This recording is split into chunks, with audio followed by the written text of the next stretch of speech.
இந்த அன்பை தேடிக்கிட்டே அன்பை போய் தவறாக போய் விழுகக்கூடிய ஒரு இடம்ங்கிறது கடகராசி பெண்களுக்கு சுலபமாகவே அது அமைஞ்சிரும். அப்போது லைஃப் அப்படிங்கிறது வேற ஒரு டைரக்ஷன் எடுத்து போயிடும். கடகராசி பெண்களுக்கு நான் சொல்லக்கூடிய விஷயம் என்னென்னா, ஒரு 19 வயது வரையும் நட்பாகவே இருந்துக்கிறது நல்லது. ஏன் அப்படின்னா, சனி ஏதோ ஒரு வகையில் ஒரு பாடம் அப்படிங்கிறத உங்களுக்கு சொல்லி கொடுத்து ஃபெயிலியர்ஸ் அப்படிங்கிற ஒரு விஷயத்த வந்து கடகராசி பெண்களுக்கு காட்டிடும். ஏன்னா தொழில் முடங்கக்கூடிய ஒரு அமைப்போ, படிப்பு பாதியில் முடங்கக்கூடிய ஒரு சூழலோ சனி ஏற்படுத்தி கொடுத்துருவார். குரு எல்லாமே, குரு உச்சம் அங்கே, ஆனால் அங்கே சனி பகை.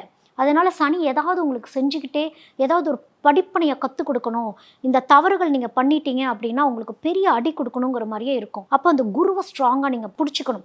படிப்பில் கவனம் செலுத்துறது, என்ன அடுத்தடுத்து டெவலப்மெண்ட் கோல்ஸ் செட் பண்ணிகிட்டே இருக்கணும். கடகராசி இருக்கக்கூடிய பெண்கள், கடகராசியில் இருக்க பெண்கள் என்ன கோல் நீங்கள் செட் பண்ணாலும் ராப்பகலாக முழிச்சாவது உழைப்பை போட்டு நீங்கள் வந்து அதை முன்னேறி நீங்கள் வந்துடுவீங்க. ஏன்னா சனியை பொறுத்த வரைக்கும் உழைப்பை போடுறவங்கள சனி எதுவுமே செய்ய மாட்டார்.